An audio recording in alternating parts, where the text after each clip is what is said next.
Hello, everyone. Today I was studying Chinese, and there's an author named Lin Hui Yin, and she wrote maybe in the 1920s and 1930s in China. And I was just sitting here reading the Chinese, and also I like to write too, and I wrote her article. And I kind of felt like it's kind of cool to have someone from 1920 or 30 in China speaking to me and giving me some advice about how I should think today. So I just wanted to share with you a little bit of the translated article with you. It's called Dreams. And in Chinese, dreams is 梦想. So let me share a little bit and talk about it as I go. Dreams are a wonderful experience. They not only bring fantasies, but also inspire our thoughts and creativity. In dreams, we can travel through time and space and communicate with different people and things. Yeah, so there's a certain kind of like part of the brain. It's not necessarily only like when you sleep, but just where your thoughts start to wander into the world of possibility, right? And it's talking about how we can experience different things in our imagination. So let me go on. Each person's dream is unique, and it reflects our deepest desires and pursuits. Some people dream of becoming artists. Some people dream of becoming scientists. Others dream of having their own career or family. These dreams inspire us to keep moving forward and constantly strive for a better self and life. Yeah, so I mean, just thinking about how the brain works. When you start thinking about what could be, your brain starts preparing you to do that, to get there.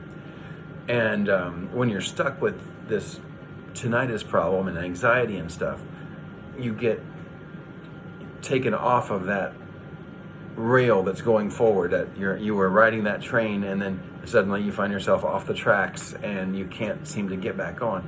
And how do you do that? Well, you start thinking about it again. You start dreaming again. So let's keep going. However, reality often brings us difficulties and setbacks, which here we are, right, with tinnitus. Sometimes we feel that our dreams are out of reach, and other times we feel helpless and lost. But we cannot give up. We must persist in our dreams, believe in our abilities, and bravely face the challenges of life. Yeah, so we have been presented with this challenge that we must bravely face, and believe that we still have abilities that you can hear me right now talking to you. You've got the ability to listen to me and talk, and you also have the ability to think about future possibilities. A little bit more. So you don't have to feel helpless and lost, right? So let us pursue our dreams together and constantly explore and realize our own value and meaning. In this beautiful and complex world, we need dreams and hopes to create a better future for ourselves. So I remember when I was at the deepest level with COVID and tinnitus and some other problems, I still had this dream that I'm going to learn to speak Chinese really fluently. And it was 2021 in the beginning. And every day I took a Chinese lesson at night, even though I couldn't sleep hardly at all. An hour or two a day, sometimes 3 or 4, sometimes nothing. And just totally anxious all the time. But I found a teacher that was not expensive online, and I took a lesson every day. And I tried my best to practice. I remember I got this book that had the side-by-side translation, and I would just sit there and try my best to focus on the book and read the Chinese instead of just thinking about the tinnitus. And I remember I would even kind of meditate, like I was trying to fall asleep and it was so impossible to fall asleep.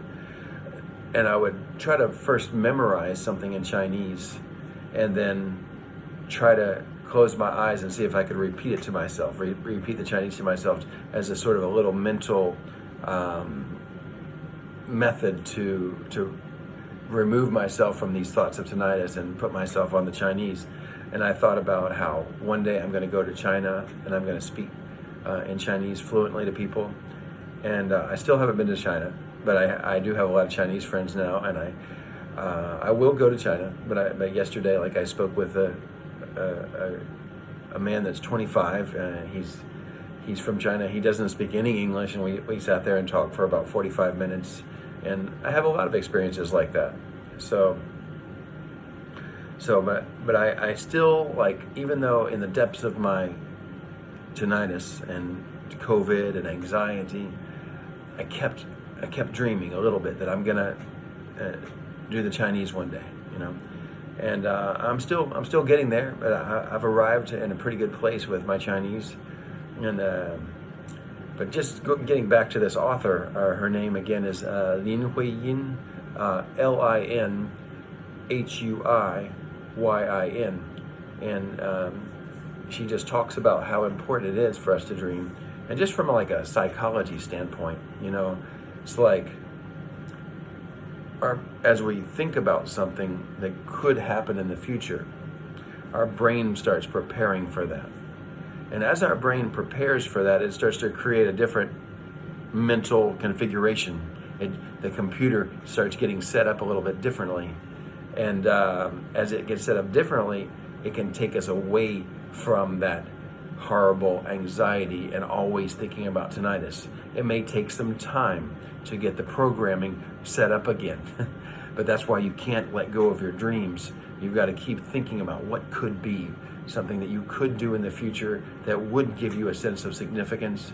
I mean, maybe your outlook for life is not very good, and maybe your health is not very good, but there's still something you could do if you set your mind to it. And maybe you have a long time that you can still do some wonderful things on this earth. And maybe you can get that computer set back up in a way that you can do some great things. And this is Lin Huiyin from maybe about 1937 or so, speaking to you through me about dreams and what you could do. And she did a wonderful thing, didn't she? She wrote this article, this short article about dreams. And she has a significance because she's talking to you right now through me. And you could do something like that, couldn't you? You could find a way to get your mind set up to do something special that would be of significance to people right now, or to people in the future, or to your family, or to doing something with your life that would help other people, to doing something where you can look back and say, I did that. I learned to speak Chinese, for example. And you can start working on that. As you start working on that, your brain just starts changing to a great place where you can ignore the sound of the tinnitus sometimes and do something different and think differently. And so think again about your dreams and start imagining some things that you could do, and then start thinking about it every day. Set aside some time. Just do it. You know, maybe it's when you wake up, maybe it's when you go to sleep, maybe it's both, maybe it's all day. Increasingly, you remember what you want to do and you work toward it. And you know, sometimes you will feel a little hopeless. You feel like there's a setback. That's normal. And we had a big setback with tinnitus. That's okay. We can still get back on the train and start moving forward again and pursue our dreams again. So let's do that together. All right? I love this one. So I hope you can do it. I'll talk to you on the next video.